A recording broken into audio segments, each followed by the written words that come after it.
Let's move on to perspectives, though. First person. And here's where I start using Jerome Kern as a reference.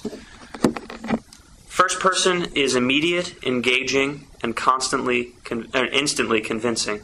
You create a distinctive voice, a character, a personality with the first words of the story. And the I must be as important as any major character. That is to say, when you're writing in first person, you don't want somebody else to start becoming the limelight in the story.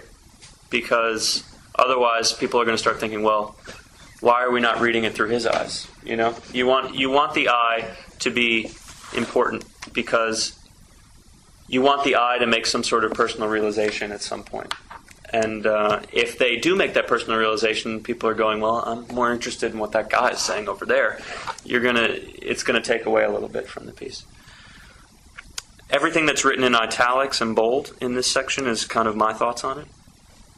The first person is good for showing intimate, individual truths and historical truths. It's good for documenting perspective, and things seem more enormous in the I. I think if you're writing memoirs, and I know a couple people mentioned memoirs, you know, the I is just, it's a part of it, and there's a reason why it's a part of it. It's because you're talking about your own truths. And it's you can write about truth in different forms, and I do, and it shades it in different ways. But if you want to write about something that's very important to you and something that you've discovered through your course through life, I is definitely a very good way to go about it. Because, as I said, everything feels bigger. You feel surrounded in the I. Does anybody thought about perspective? Has anybody, have you written in both first and third? And I write a lot of I's. Yeah. Because it's all my experiences that I write about over the years. And some of it is phenomenon, some of it is just my life experience, but I try to always have a happy ending. I don't like negativity. And when you're writing, do you feel that is lesson something that's important to you?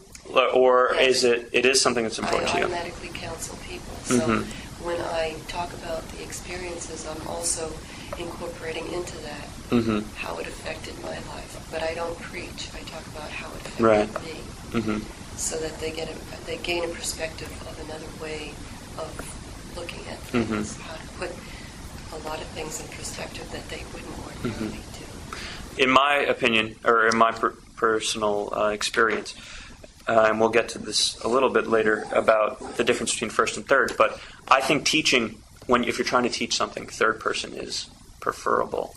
If you're just trying to show what you're feeling, I like first person because it just enables you to get at something deeper, and then just people can come and take what they want from it. Yeah, I think in the columns I've written, there's probably a mixture of both. You know, sometimes I tell a story about how I came to learn a song, and maybe a person who taught it to me, and also what the song means. And other times I just take a point in history and a folk song about it. Yes. And point out the folk song tells you more than what the history books tell you. So, yeah. You can see you need both, really. Yeah. You really do. And I think just through our experiences in life of reading things, we get an innate sense for these sorts of things, and you know that if you told the story about the folk song in the first person, it wouldn't have the same, resonance. Sure, It gives I don't know. It just has certain flavors, and the idea is trying to identify before you write a story what you want that flavor to be. And it might be halfway through you determine that you want it to have a different flavor. But it's good to think about these things rather than just kind of mindlessly construct them. Because if you think about it, then you're going to end up having a more accurate, depiction of what's in your heart.